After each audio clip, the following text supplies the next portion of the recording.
It's not easy.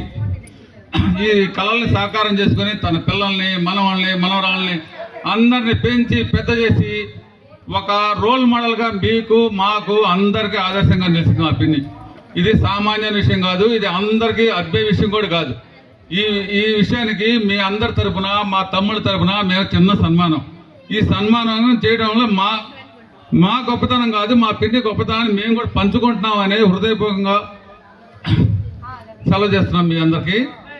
ఈ విషయాన్ని ఈవెని మీరు అందరూ రోల్ మోడల్గా తీసుకొని ఆమె ఎన్ని కష్టాలు పడింది, ఎంత జీవితంలో ఎంత ముందుకెళ్ళిద్ది, ఏ విధంగా జీవిత కళని సాకారం చేసుకుంది అని మీరు కూడా నేర్చుకొని మీరు ఆమెని ముందుకు తీసుకోవాలని కోరుతున్నాను. Don't talk. ఒక చిన్న సన్మానం మా పిన్ని గారికి.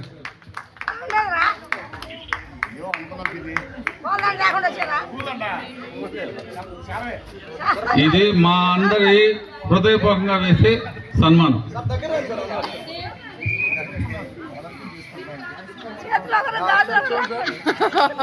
మేడం మీకు చూడండి మేడం ఒకసారి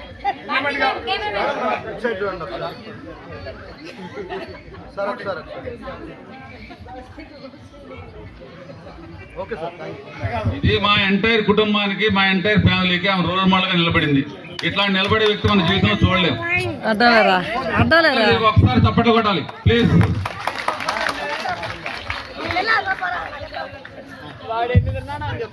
మా పిల్లలందరికీ నా మీద ఇంత అభిమానం ఉందని నేను ఇంతవరకు అనుకోలేదు, ఇప్పుడే అనుకుంటున్నాను.